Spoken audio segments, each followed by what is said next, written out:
अस्सलाम वालेकुम जी। मैं शाहिद महमूद एडवोकेट हाज़िर खिदमत है। उम्मीद है आप सब खैरियत से होंगे।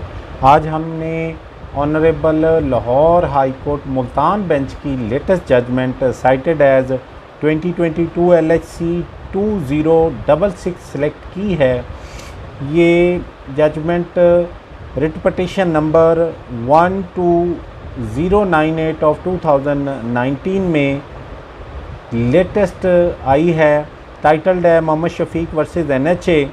His lordship mister justice Abid Hussain Chatta साहब ने ये जजमेंट दी है। जजमेंट्स इस केस के कुछ फैक्ट्स इस तरह से हैं कि इसमें प्रेजेंट पटिशनर डेली वेजेस के तौर पे NHA डिपार्टमेंट में अपॉइंट हुआ और उसके बाद 4/1/2006 को 3 मंथ के लिए फ़र्स्ट टाइम अपॉइंट हुआ। रेगुलर वो काम करता रहा और उसकी हर 3 माह बाद उसकी अपॉइंटमेंट एक्सटेंड होती रही।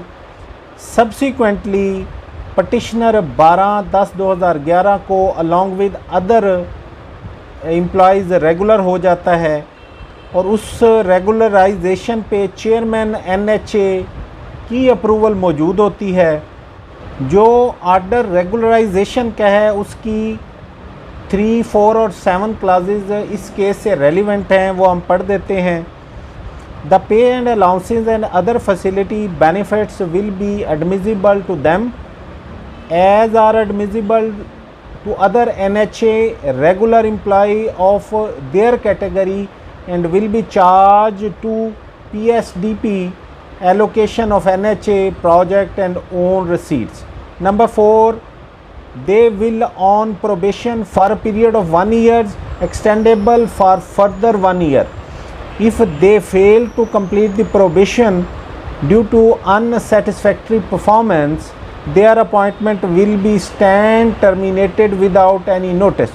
Or clause number 7, the regularization will also subject to the satisfactory verification of their character and antecedents.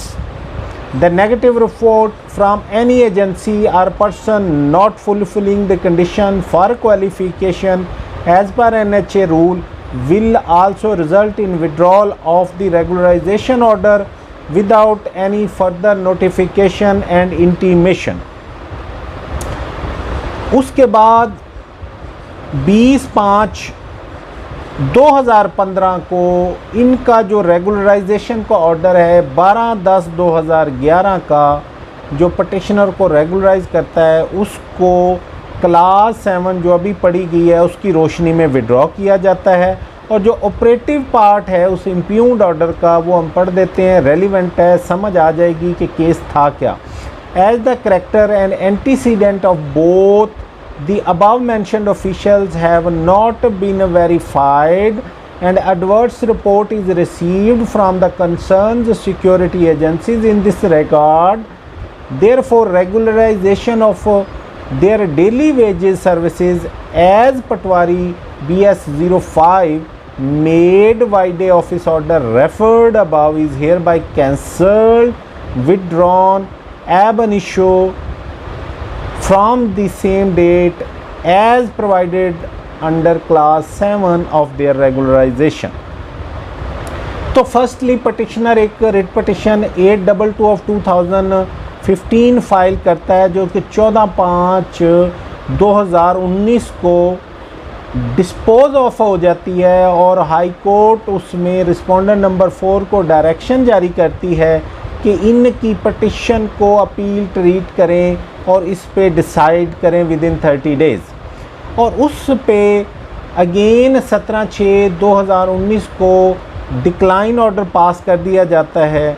उस डिक्लाइन ऑर्डर के para number 3 to 8 are relevant, वो रिप्रोड्यूस किए और उसके बाद honourable supreme court honourable Lahore high court ने दोनों parties के आर्गूमेंट मेंशन किए और उस पे जो बेसिक एतराज़ NHA ने लगाया उस पटिशन की मेंटेनेबिलिटी पे और ये कहा कि जब ये रेगुलराइज हो गए तो वो सिविल सर्वेंट हैं, अब ये रिट पटिशन फाइल नहीं कर सकते they may approach to the service tribunal और writ petition is not maintainable in that very case. इस पे ऑनरेबल जज साहब ने बड़ा डिटेल डिस्कस किया और judgements of honourable supreme court of Lahore high court को डिस्कस करते हुए ये होल्ड किया कि जब एक पर्सन रेगुलराइज हो जाता है तो उसकी रेगुलराइजेशन की withdrawal without show cause notice